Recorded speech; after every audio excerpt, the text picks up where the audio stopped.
If I handed 10 Pokemon collectors $100 and told each of them, buy one card you'll never regret owning, I think we'd probably end up with 10 completely different cards, right? And honestly, none of them would be wrong. Because some collectors, they're going to care about rarity and value. Some others are going to really focus on the Pokemon or the artwork itself. So today, I want to share 10 cards released within the last 5 years that I would feel great spending my money on. Not because I think every one of them is going to appreciate in value, though certainly some have a really good chance of doing that, but because I think you'd be happy to own them for years, even if the prices never actually move. Because every card on this list, they can be found for under $100, and each one offers a different value, a different balance of collectability, artwork, popularity. So let's start with one of the most entertaining illustration rares of the Scarlet and Violet era. This Riolu illustration rare, currently sitting at about $30.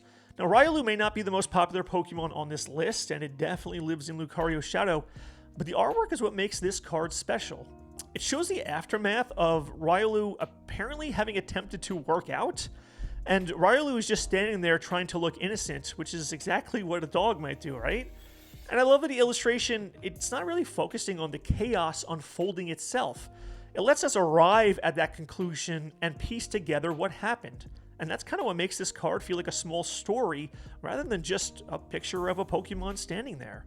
It's funny, it's expressive, it's completely different from the dramatic battle poses we often associate with cards. And while Riolu may never command the same attention as Lucario, this is exactly the kind of whimsical artwork that can give a less prominent Pokemon a card that collectors will remember. This next card also comes from Scarlet and Violet's base set and is a little more expensive at around $40, but it's definitely one of my favorite illustration rares from the entirety of the Scarlet and Violet era. And it's not just because Slowpoke is one of my favorite Pokemon. I simply like this card because while Slowpoke isn't the dominant focus of the card itself, I kind of like how Slowpoke is kind of acting like a dog, awkwardly running towards the camera of someone who seems to be passing by it. And this is what I enjoy about so many of the cards on this list. Yes, the Pokemon is important, but it's the entire scene that makes the whole thing memorable. And certainly Slowpoke cards and Slowpoke himself has risen in popularity. The price movement on this is certainly encouraging from a market perspective, but that's not really the main reason I like it. I like it because it's one of the simplest, funniest, and most charming pieces of modern Pokemon artwork we've seen. And Slowpoke, he's fantastic.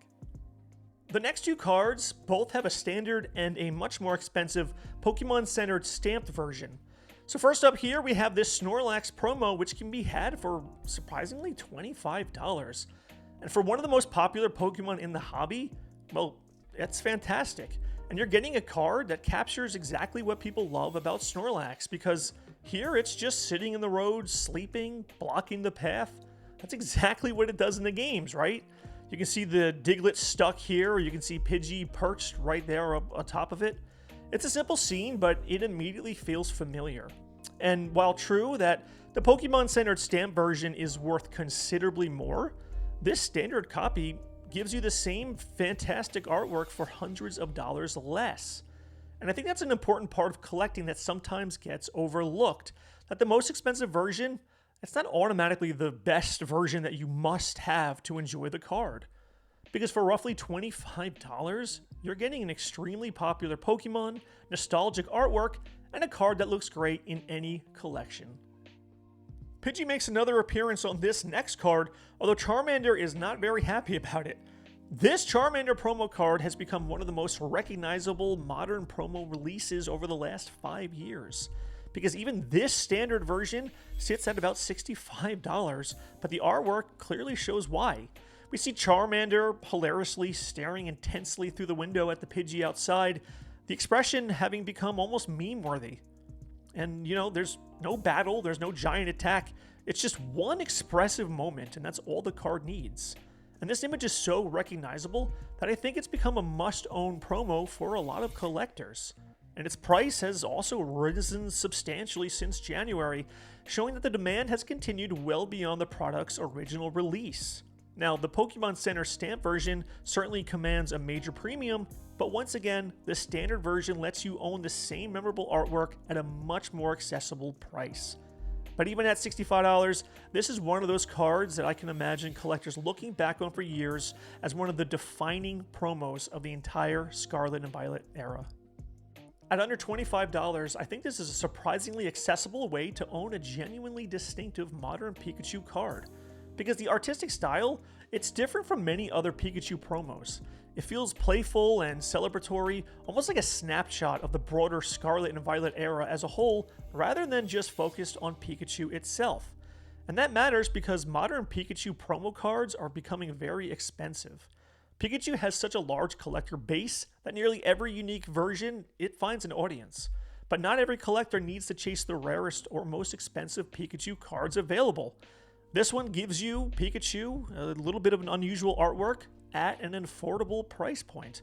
And it's also a good example of why I have not spent the entire video predicting future prices, because certainly I'd love to see this one appreciate, but even if it stayed the same price for years, I would still enjoy owning it, because the artwork, it gives its own personality. And that brings us to the 3 cards that really need to be discussed together. I could not choose only one of these 3, because the Duskull, Dusclops, and Dusknoir illustration rares from Shrouded Fable form one of my favorite modern evolution sequences that has ever been released. And together, they tell a complete, kind of haunting visual story. Each Pokemon stares directly toward the viewer, and as the evolution progresses, the scene becomes increasingly unsettling. It almost feels like the ghost-type Pokemon have noticed you, followed you, and they're slowly coming closer, inching towards you at your house. And the progression is what makes the card work so well as a group, because individually, each one is a strong illustration rare, but displayed together in a binder row, they become something much more memorable. The full trio currently costs about $140, although every individual card remains below the $100 limit for the list. And I think the fact that they form a complete sequence gives them an extra layer of collectability. People will not necessarily only want one. Many collectors who discover the Duskull will want the Dusclops and Dusknoir beside it. Everyone seems to have a favorite one of these 3 cards. Some prefer the distant creepiness of Duskull, while others, they like how much more imposing Dusknoir actually feels. But for me, the appeal comes from owning the entire story. And this is the kind of binder page that people stop to examine instead of flipping past. Now we move to one of the biggest names in the hobby. Charizard cards are rarely described as being affordable, but this Mega Charizard XEX promo may be an exception, because at around $40, I think it offers a lot for the price. The design immediately bringing back the feeling of the X and Y era, where Mega Evolution became such a defining part of Pokemon. Mega Charizard X, with its black body and blue flames, remains one of the most visually striking versions of Charizard ever created. And this artwork makes it feel very, very powerful. But what surprises me is how affordable the card remains relative to the Pokemon featured on it. Imagine the same artwork appearing as a difficult pull inside of a pack. Collectors would probably be far more aggressive about collecting it. But because it was released as a promo, the supply is easier to access and the price remains much more reasonable. But that doesn't make it any less collectible. It just means collectors have an opportunity to own an incredible Charizard without paying the usual Charizard premium price. So place this in the 9-pocket binder page besides most other modern cards, and I think it would become one of the first things your eye naturally gravitates towards. And for me, that makes it one of the strongest combinations of artwork popularity and affordability on the entire list. The oldest card on this list comes from 2021, the Celebrations version of Birthday Pikachu. And at a little under $40, it gives collectors a much more affordable version of a classic Pikachu promo card that would otherwise cost several hundreds in its original form. This card managed to be nostalgic, playful, and unique all at once, because the original Birthday Pikachu was never meant to feel like anything intimidating to actually chase. It was just a personal card celebrating Pikachu's birthday. The idea that makes it kind of unlike anything else in the hobby that we've seen before. The Celebrations version preserves the charm while making the design accessible to a new generation of collectors. And it's also risen considerably from where it was roughly a year ago in value, so the market has clearly started treating it as more than just another anniversary print. But without that price appreciation, I still think it succeeds as a collectible. You're getting a classic design, one of the most popular Pokemon, the nostalgia of the 25th anniversary, and a card that still feels really fun. Some cards are desirable because they're rare, some because they appreciate in price. This one kind of blends those ideas together with something even more important: personality. This is the most expensive card on the list, sitting just below $85. But the Mew EX promo is one of the best examples of the type of Pokemon artwork I personally find myself appreciating more and more. Because instead of placing Mew in the middle of a battle, it just gives us a glimpse into its everyday life. Mew hovering high above the city while people continue with their normal routines below. It feels peaceful, mysterious, and almost cinematic. And I've realized that I'm especially drawn to cards that show Pokemon existing inside a wider world rather than just posing in front of a background. And those illustrations make the Pokemon universe feel lived in. Now, Mew obviously has one of the broadest collector bases in the hobby, and it's remained very popular across multiple generations, and that gives nearly every strong Mew card a built-in audience. And at around $85, this is certainly not cheap, but you're getting a highly desirable Pokemon, an exclusive promo, and artwork that stands out among other modern illustration cards. So from a market perspective, that combo, that gives it continued potential. And from a collecting perspective, it's the kind of card that immediately adds something special to a binder. And that is a balance I wanted for this entire list. For the final card, I didn't necessarily want the flashiest, most expensive, or even the most popular Pokemon. I wanted something that combined artwork, affordability, nostalgia, and potential future appeal. And that brought me to this Poliwhirl illustration rare from Pokemon's 151 set. And at around $45, this card has become one of the most memorable illustrations from one of the strongest Scarlet and Violet sets. Because Poliwhirl is standing in the rain, looking down at its own reflection in the water.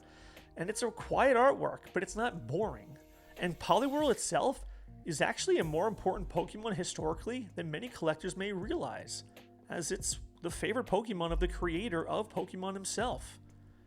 Now, I came very close to actually choosing the Nidoking illustration rare instead, but I felt like this Poliwhirl card represented everything that this list gradually became.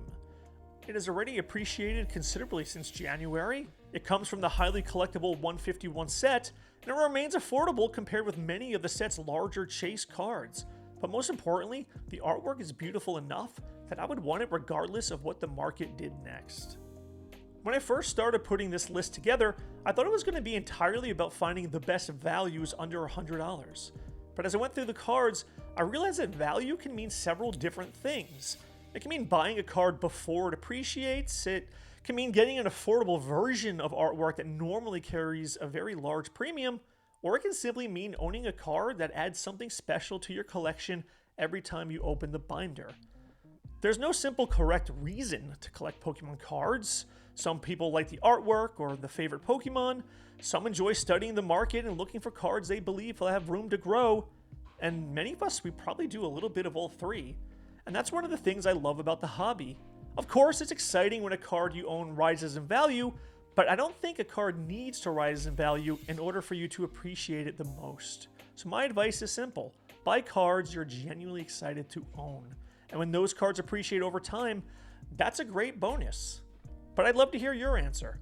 What is one Pokemon card released over the last 5 years that you think you would never regret buying? It doesn't have to be expensive and it doesn't have to be rare. Just choose one that reminds you why you started collecting or investing in the first place. Let me know in the comments, and if you enjoy this balance of collecting, investing, artwork, and market discussion, let me know, and I'll see you in the next one.